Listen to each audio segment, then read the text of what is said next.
Guys, yun, magandang araw sa inyo.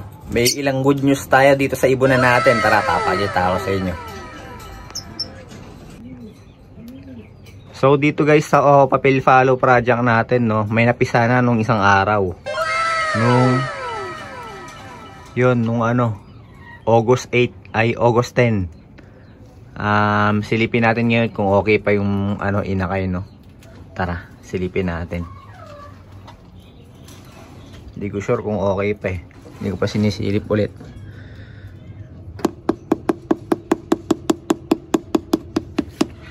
Alam nyo naman yung hen dito, mataray ito.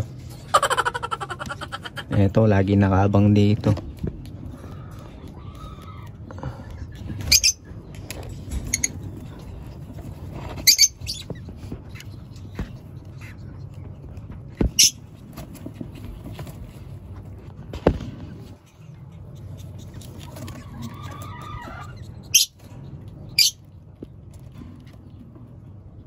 So ayun guys, dalawa na yung isa, no.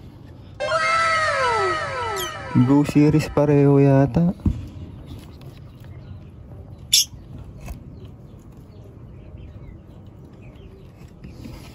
Parang blue series pareho guys yung yung inakay niya.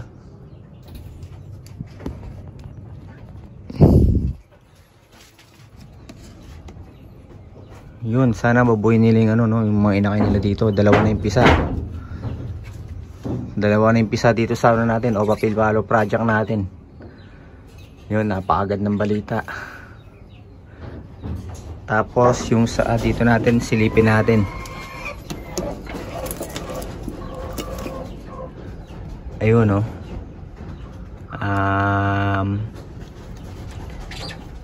Hindi siya nag-opaline guys. Yun, may barang yung bundot niya. Pero sure split ino to. Sana na lang to. Hen, no? Mas maganda kung mag-hen siya. Kasi ako magkakak siya, possible split opa lang siya. Pero kung mag-hen siya, pwede nating parisan ng opa split ino para makapagpalabas ng opa lutino. Lipat naman tayo.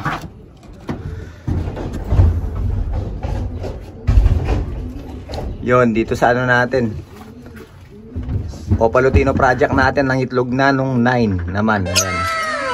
Ayan. Nakalagay yung dito, yung date. Tapos dito sa baba, yung gagawin nating pamoster ng itlog nung 11 naman. Yun. Yun yung mga good news natin dito guys, no. Tapos dito sa OPA RF project natin, malapit na rin mapisa to. Ang expected date na ito expected date sa 13. Sa 13 mapipisa yung mga itlog nila. Yun. Tapos yung dito natin, no, yung isang OPA papel follow project natin. Madalas ko na nakikita nagtatambay sa nest box yung yung hen natin dito. Siguro magbe-breed na rin to, no. Ito yung nilipat natin eh. Kasi nga doon sa ilalim ayaw nila mag-breed.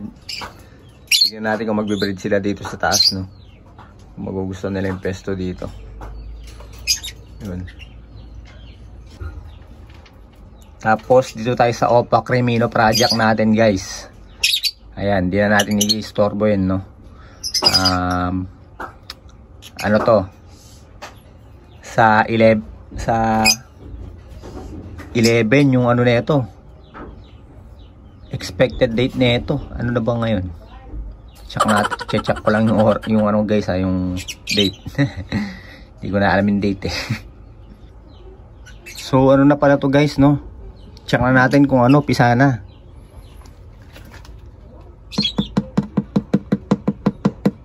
Due date na pala ng mga inakay na ito.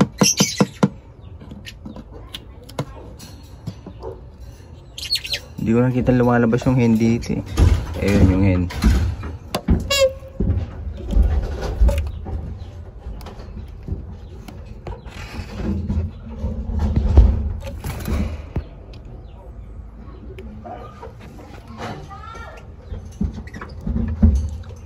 Ayun guys. Pisa na rin pala. Ngayon ko lang nakita.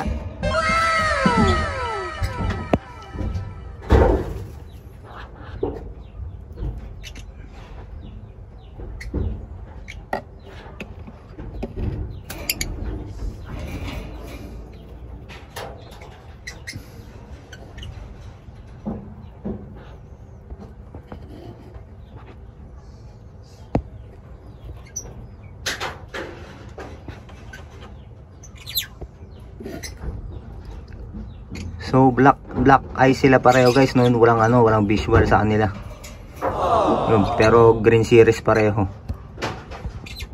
Ayan, kulay orange yung balahibo, medyo malaki na. Ngayon ko lang nakita, no?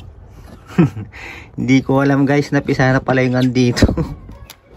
Hindi ko kasi sinisilip. Ngayon ko lang sinilip.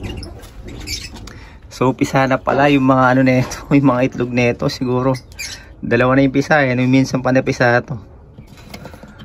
Yun, di natin alam, no? Pisa na pala. So yun, good news. Dalawang pisa dito sa Opa Cremino project natin. Tapos dalawang pisa dun sa ano natin, sa Opa Pale Follow project natin, yun sureball na ano yun, na red eyes yung mga yun. Kasi ano, both parents nun red eyes, no? Kaya sure ball yun. Pero blue series naman yung nilabas nun nung nasa taas natin, no? Pero pareho silang green series, pero yung nilabas nila blue series pareho. Tapos dito naman parehong green series ang nilabas. Yun, dominant kasi ang green, kaya ano. Pero alam ko split sa Power Blue tong ano na to, etong green split Opa split ino natin, alam ko split din sa Power Blue to. Kaya Cremino Opa project to, So yun lang guys, no? Di ko napansin, pisa na rin pala yung dito natin. So yun guys, no, mas sa tingin ko mas nauna pang napisa yung ano natin, yung sa Opa Cremino project natin kaysa dito sa Opa Pale Follow project natin. Hindi ko alam na napisa na pala, no. Dalawa yung ano nila, dalawa kasing fertile doon, dalawa lang itlog. Tapos yung pisa na pala yung dalawa, medyo malaki na. Mas malaki pa sila kaysa yung nandito sa Opa Pale Follow natin. Kaya yun, sigurado ako mas naunang napisa yun.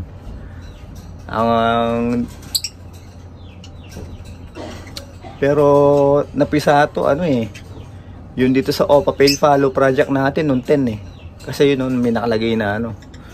Tapos yung ano naman dito, due date naman dito ng ano natin, Opa Cremino natin 11. Ang date ngayon 12, no? August 12 na. So dalawa na yung napisa, ibig sabihin nung 9 pa napisa yung una nun. Tapos hindi, medyo malaki na, siguro napisa yun nung ano pa. Nagkamali siguro ako sa ano, sa pag-expect ng pangingitlog nila, no? Kasi nga maselan yung hen doon. Di natin inaasahan kung kailan talaga mangingitlog yun. Kaya pag namamagana yung puwitan nun, minamarkahan ko na lang kung anong date ko siya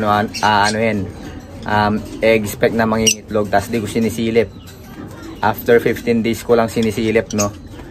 Kapag ikakandling ko na, ganun. Kasi masailan nga siya. Kapag nangitlog siya nung una at sinilip mo, hindi niya na itutuloy, hindi niya lilimliman. Yun, ganun yung white bull na yun. Ganun yung ugali niya. So yun, siguro napisa yung itlog nun nung ano pa, mga 7 pa, ganyan. August 7. Tapos yung pangalawa siguro mga August 9, ganyan. Kasi ano medyo malalaki na sila Hindi katulad dito sa Opa Pale Follow natin na maliliit pa talaga. Pero nung 10 pa napisa yun, 2 araw na, pero maliit pa. Mas maliit yun kaysa yung nandito sa baba. Yun. So, yun, may surprise din ako dito sa ibon na natin. Yun, may good news tayo. Ang dami natin good news dito. Yun, So yun, hanggang dito na lang yung ano natin, vlog natin ngayon para ngayong araw na to mga kaibon, mga kalapatids.